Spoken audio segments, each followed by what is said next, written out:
welcome to Ridgeall's Public Sector Broadcast. My name's Tim G and I'm the Public Sector Lead here at Ridgeall. Our Public Sector Broadcast will be a monthly vlog that we will be doing around important topics that will affect public sector services in the UK. Today we're going to be talking about something that's really sensitive in terms of public sector services, but is very apparent in the press today. And that is safeguarding children and its effect on public sector services. So thanks for joining us. I'm really pleased to introduce two people on this public sector broadcast today. Kevin Stevens, who's a quality assurance for the local Children's Safeguarding Board, and Paul Donnelly, who's our Director of Justice. I'm just going to ask them both to introduce themselves and just give a bit of detail on how they've got here today. Kevin? Hi, I'm Kevin Stevens. I'm Quality Assurance Officer for the Local Safeguarding Board in Rotherham. I'm a qualified social worker. I've been working within the public sector for 25 years this year. The reason that how I came here today is primarily as the LSCB we have a responsibility for overseeing safeguarding, the effectiveness of safeguarding across in Rotherham. And as you'll be aware, Rotherham has been within the British media quite highly over the recent past. And one area that we were trying to look for was looking at how we could embrace technology around our information sharing. So that's how we first came across Ridgeall. Excellent. Thank you, Kevin. And Paul? So I'm Paul Donnelly. I've been working in the public sector most of my working life for the last at least 20 years almost. I've been recently working with the Youth Justice Board at the Ministry of Justice. I worked in the local authority with youth offending teams, where obviously child protection and safety and well-being of children is quite prevalent as a sort of primary concern. So I joined Ridgeall about nearly a year ago to head up the Justice Solutions Innovation. So again, we're looking at where we can be more innovative, where we can have solutions for issues, problems that are out there. And although I've got a justice background, it's been very much more public sector focused and wider than that. So that's me in a nutshell. Thanks, Paul. Okay, so I've got a number of questions for these guests today, and the first of which I'm going to ask Kevin is, Kevin, can you just give us an indication of where do the services around safeguarding children currently sit within public sector? Well, I think we have to remember that safeguarding is everybody's responsibility. And so at a national level you have that because of statute, and so therefore because of various bits of legislation it has to sit within the public sector. When you move up to a more regional sort of basis, you have the local authorities, and each of those then has a responsibility to ensure there's a delivery of safeguarding services. So that's including your health, police, youth justice and local authorities. If you take the LSCB, who I work for, there has to be an LSCB. Statute has been clear since 2004 in the Children Act then, that what they felt was that every local authority had to have a board of senior professionals. And they're from each individual, that could be from police, education... The agencies that have to statutorily be part of that LSCB are in the statute. So as you say, that's the police, that's health, it's probation, it's education, and it goes across right the way through really into the third sector as well. And LSCB would invite those partners. So ultimately you're hosted by the local regional government entity. Yes. But you have an impact from senior representation from most public sector services. The way they work is that you have an independent chair who is actually technically employed by the chief executive of the local authority, but they are independent. And they have a responsibility to publish an annual safeguarding report on the effectiveness of the safeguarding arrangements within that area. And so what sits under that is that you have to have people of a senior position in each of those statutory agencies who can bring and basically provide an account and an assurance that this is how effective safeguarding is for that area. And be held to account, I guess. They are held to account, and that's done through something what's called a Section 11 audit, and that's in most authorities is every 2 years, and they have to provide evidence of how effective they're being. And that covers a variety of standards. That includes how do you listen to young people and develop services from that, through to what are your governance arrangements, and more importantly, how do you work together and how effective are you at working together? Yeah, that's brilliant, because I think most of the people that will view this probably won't know where LSCB, Local Children's Safeguarding Boards, fit, so that's really clear. Any other comments on that, Paul? Yeah, so they're much more of a strategic group, aren't they, in a way, in terms of they don't deal with the day in, day out child protection issues, so they overview those. They're not operational, and they also don't commission services. Yeah. So actually, that's right, they're not a provider in that way. Yeah, very much the truth. So they're the people actually will sit down and say, this is the issue that we have. How are we going to deal with it, and what can you bring to the table from those agencies so we work together? Just might be worth talking a bit about another term again for people out there, MASH, so the Multi-Agency Safeguarding Clubs. And some local authorities have them set up, others call them different things, and you've got a MASH in Rotherham? We have a MASH, it's relatively new, it's been launched for just over 12 months. It's a shift really away from, in previous terms people talked about working together, and you would have some co-location. And really, once you get underneath, what they found was when you got underneath the rhetoric of that, actually people really weren't working together.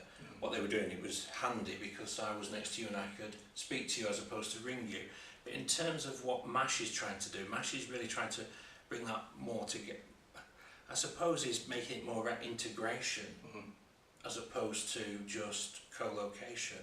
And so that's about saying, I want your opinion, your professional judgment, and I'm going to share my professional judgment. And together what we should be able to do is get a far more rounded, accurate assessment around risk. So what you would hope you would have within a MASH is a much more seamless journey from need through to protection. So it's more than just thinking this is around high-end child protection issues, which a lot of people think MASH is just about children who've been abused and you have to go, well, MASH isn't about that.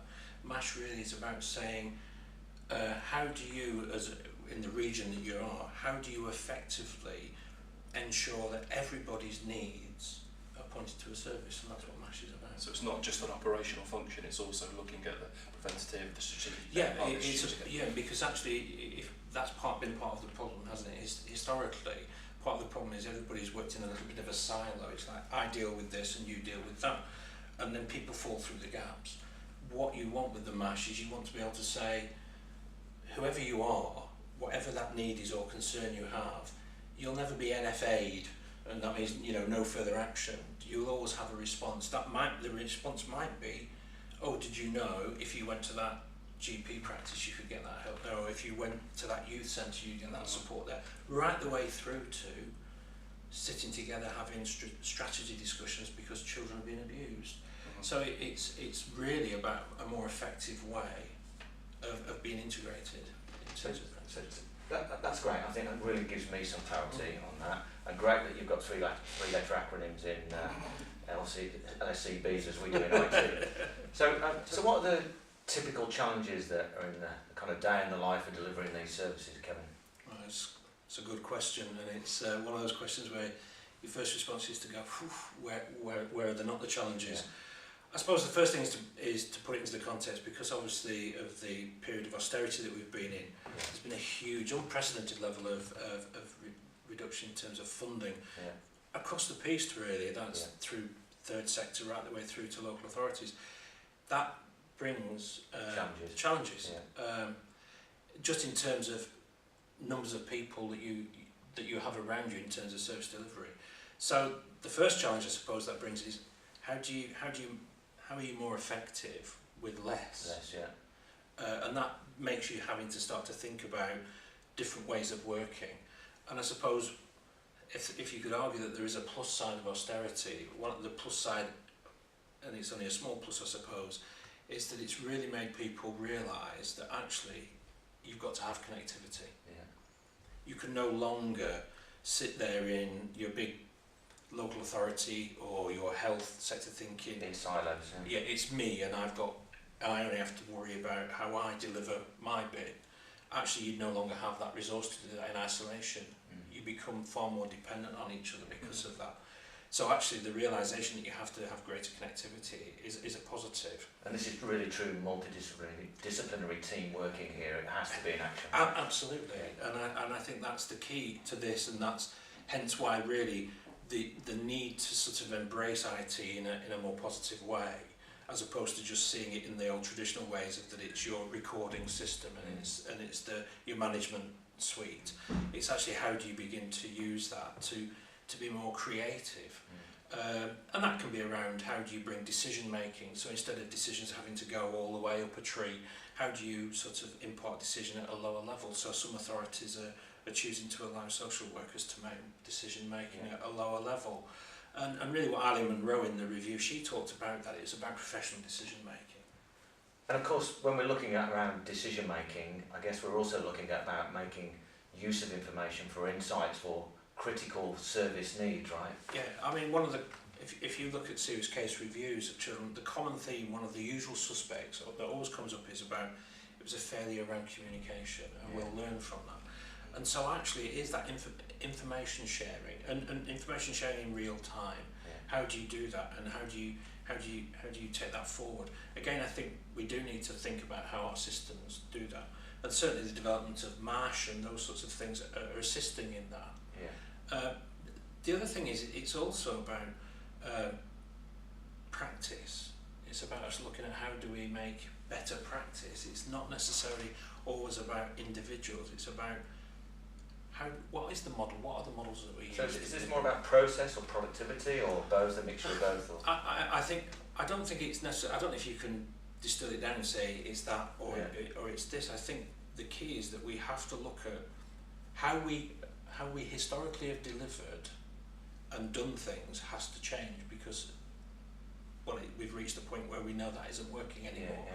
So actually one of the things that we're looking for is to have innovation through the leadership they have. You know, in Rotherham we've got a very enthusiastic new Director of Children's Services. He's passionate about bringing new things to Rotherham and looking at the way in which we're working. And I think that's one of the big challenges, is to say, a classic way you might want to manage is to say, what can I control and what can I deliver on? But that's a very old-fashioned style really of managing in the public sector, because really what the systemic management should be about really is about saying, how do I manage my people so that they can integrate and work with others more effectively? And I think that's one of the challenges. How do you take a workforce that are quite happy to sit in their own little world, I suppose, and do what they have to do? How do you shift that? Innovative thought, inspiration, Absolutely, linked with the use of the things around you and the tools that you've got. Notwithstanding, getting the job done. Absolutely. But it's a more effective way, a better way of engaging with young people and with families, capturing their voice effectively, making sure we have the right information at the right time, because what you'll get then is far better interventions being delivered in a proactive way, probably better than we've ever done before. Yeah, excellent. Paul, do you have any comments on that? Yeah, I think just from, again, everyone's got their own sort of story, and I think it's sometimes local flavours as well with all the various LSCBs we've spoken to and various teams. And I think coming back to sort of the challenges question, I think sometimes it's what makes my area unique, and actually the changing face maybe of issues with children, whether that's being driven, what we talk about, technology, areas of social media, or whether it's cultural changes and how services can adapt to what's the next big risk, what's going to happen, what don't we know about yet. I think that's a challenge. And I think in inner city environments, compared to rural environments or suburban areas, it's again it's not a one size fits all. And that transition of young people as well. We've worked with a few safeguarding children boards in London, and around that transfer of people and how that information can move around, how they can share information. Obviously, I come much more from an information sharing background, but what we've heard, sort of out there, is that sometimes, we record things in one way here, and they don't record it in the same way over the next door, therefore we can't compare. So that's a bit of a challenge on a local, regional and national basis of, what's the number of young people that are, currently, sexually exploited. It's difficult for people to answer that sometimes, locally, and then draw that kind of picture up. So I think that's one of the sort of key kind of challenges around sort of the information sharing area things. But I think certainly on that, people moving around and being able to share share that information. Yeah. And also, I know we've spoken before, there's a service talking about, just about, we're working with what we know about, and, talk about firefighting, and we're dealing with cases that have happened. Yeah. And actually, it's very difficult for us because we're using our resources to deal with those cases, and quite rightly, but at the same time, if we had that ability, that capability to look further down the line, to see what's around the corner, we could prevent harm from happening in the first place, or we could spot harm that's happening earlier and prevent further harm from happening. And actually, that's where some of the savings are in terms of our effort and getting in the game. So being able to pull that together, I mean, it's very difficult because, as Kevin's mentioned, people are flat out, flat out delivering services, and you never get that. Oh, can we just have a couple of weeks off just to sit back and think strategically where we're going to put those systems in place? But this is a challenge across the whole public sector, isn't it? It's about moving from what has been a reactive service to something that could be more preventative or proactive. And to your point, I've used this in many a time talking about business intelligence, but having some business intelligence systems that are giving you a rear view mirror view, what's happened is not going to ever get you to a point where it's proactive or preventative. So how do you have that foresight to look where you're going and make service decisions that could impact on children's lives and well-being? Because primarily, I suppose, safeguarding services are a wraparound service for victims. It tends to go there. Actually, one of the things we need to think about is how do we work with our young people as they're coming through, so that actually we prevent people going on to commit societal, in society we need to address the issue. What is it that fundamentally means that we have a society at the moment where to sexually exploit children is happening? So actually, you're right, there needs to be that intelligence and that use for us to think, not only do we need to react and respond and make children safe here and now, but we have to think, if we don't work with this generation here, how are we going to prevent those offences occurring in 5 or 10 years' time? And so it's that. Because the opportunity is now, isn't it? The opportunity is now. You have to begin to look at how do we use our knowledge and our understanding to be able to say, actually, we need to invest in education programmes in Y7 and use technology there that helps them to understand what a healthy relationship is, and do that work, because that might, as you say, change that culture or change whatever that is meaning that in society certain norms are developing. And this brings me very nicely on to my next question. Right. Okay, so a question to you both again. Do you know what the future holds for service needs in this sector? It's another one of those questions, isn't it? Crystal ball time. But I think there are some things that we can look at that definitely sort of give us some indication of where the future is. I suppose one of the things that we need to think about, where are the needs going to be within the UK? Certainly from an LSCB's perspective, we find within our area that neglect and children where there are concerns around them being neglected account for more than 50% of the referrals that come into the services, and certainly children who end up on child protection plans. So I think how we effectively respond to that's going to be a really big future challenge, because that's a significant amount of children, and I think that if you look at the national statistics, I think it's a similar sort of percentage. Now, and rightly so, over the last number of years, there's been a real focus on sort of child sexual exploitation and that end of issues. But actually, going forward, what we're going to have to do is think about how are we going to take that strategy forward, and whether that means that there'll be a national strategy or not, I don't know. But certainly that's linked, and within some areas of the press, the question comes about poverty and about sort of the government and the targets that were set through the last government and into this one, about how we're meeting our targets around sort of child poverty. And as austerity hits, I think all of those things are going to play. So is there a point here about education as well, and educating children earlier, not just to protect them in their current state, but also to set the scene for their thoughts and behaviour in the future?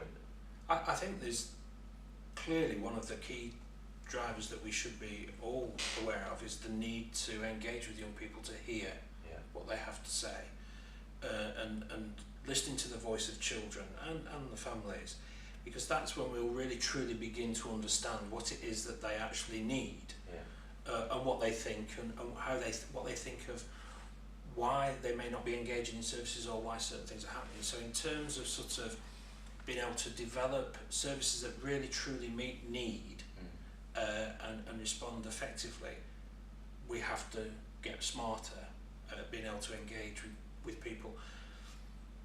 You'll know that actually whenever you do surveys or you try to engage people, there tends to be two extremes. People who will give you feedback, the people who've either had a very outstanding experience and want to tell you how good it was, or people who've had a really rubbish experience and want to tell you how difficult it is. The people in between, the grey people, they're the ones that you perhaps do want to engage. The people, and that's the hard group, isn't it? The people that normally don't engage. And I guess this is so important on this subject to gather that almost that soft intelligence that's out there to give us early indicative signs of what might be going on, and equally the future of the service has to be underpinned by having easier access for people, those people in the middle, to just be able to highlight. I think it covers the whole gamut of that. I mean, it's about how can we gather information that's, if you want to say soft intelligence, where there's no hard facts. Yeah, you need to be able to gather that. That's helpful. Builds pictures, and it's pictures and builds connections, and that in itself will allow you to sort of then hopefully target interventions. So you might suddenly see a spate of information coming from a certain region within your local authority. You say, well, actually, we've not noticed that before. What are we going to do about it? So you can be a little bit more proactive and start to say we need to think about how we do that. But I think more importantly is about how do we actually use or develop methods to engage people so that we understand fully what it is they're experiencing, and not waiting for the fact that actually we only engage with them when they're in crisis. And so that comes down to that early help, and we talked earlier about having a seamless way through where all services actually are working together, so that you're not waiting for it to say, oh, it meets threshold now, and therefore because it meets threshold we can do something. Or a way people say, oh, that's not us because it's not severe enough yet, or you haven't done that. Actually what we need to be working, the model that we need to have now is that we need to be working more effectively together, so that's an integrated approach. So that the reality is that if we have, sorry, I've gone dry, so you'll cut this bit out and I'll carry on.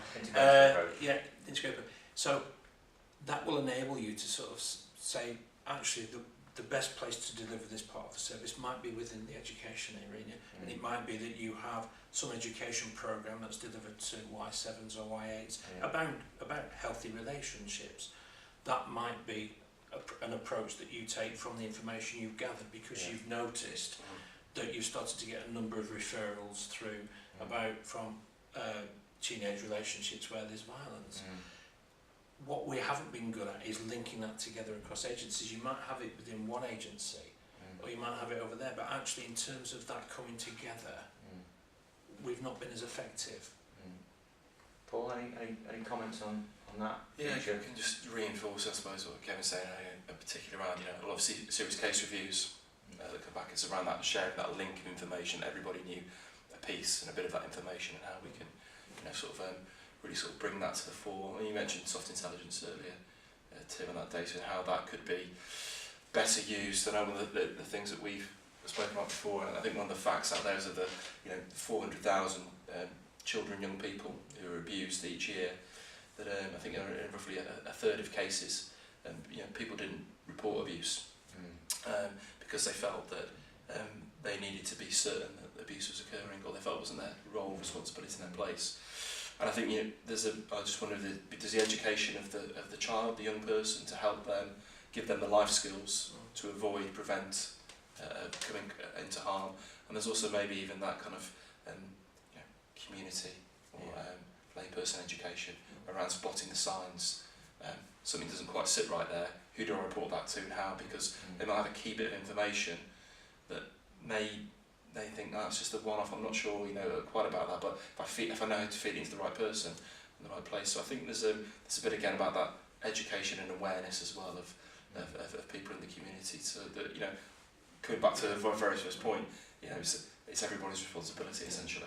But you have to have clear pathways that people know where to go with it, as opposed to in the past someone might pass that information, oh no, that's not me, and then they don't know where to go with it. So it's actually making sure that whatever you have, and I suppose interesting, we've talked about, when you have using technology in terms of if you have something that might just be a concern about a number plate that you've seen a number of times in a certain place, where does that go? Who holds that? How do you pass that information?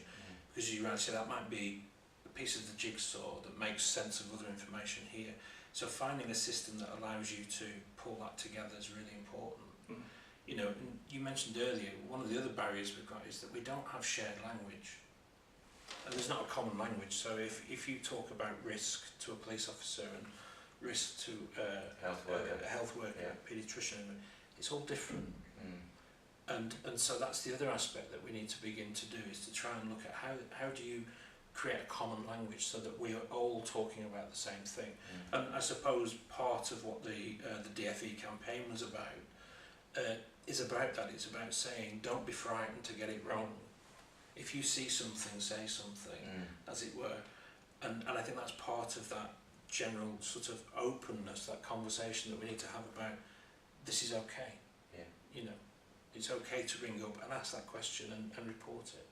Or deliver that through an app, or deliver that through some kind of other media, channel shift the way, make it easy for people to do that other than a call. Okay, that's good stuff. So thanks for joining us today, and I really do hope you found some interest in the discussion that we had today.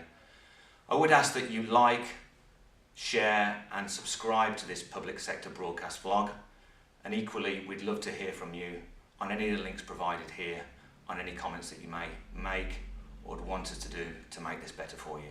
Thanks again.